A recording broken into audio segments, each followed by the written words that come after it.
you need to prove your craft, and you reset your goals once you reach one. Just about every job in the world is lifelong learning, and I think officiating in hockey is no different, right? If you're not keeping up on the newest standards or watching games or the newest trends in the games, I think you're probably falling behind. Every night when I go on the ice, I mean, it's not like I made it, I finally made it. I think if you sit there and you sit back and say, oh, I made it, now I'm good, I think you'll probably find yourself not in the National Hockey League in a hurry. And that's no different than the players, I don't think. You have to continue to study and be a student of the game and have that passion and drive. The next step for me is just to gain the acceptance of the players and the coaches and basically, I guess, the game participants, we'll call it. And it's part of that is just experience and seeing you and trusting you. And once they learn to trust you, just become more accepted.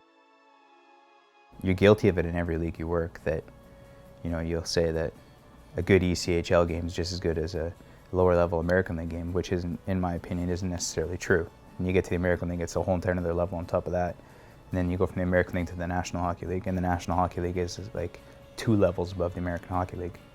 You got to realize that there's great players in the American Hockey League and there's great officials in the American Hockey League that will never play or officiate in the National Hockey League. Like, it is so much better. Things happen so much faster.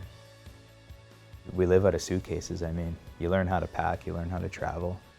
It's a 365-day-a-year job now, and just making sure that's something that we wanted to sign up for. So went home and we talked about it. My wife and I had talked about it a lot beforehand, and we always knew that this was the goal.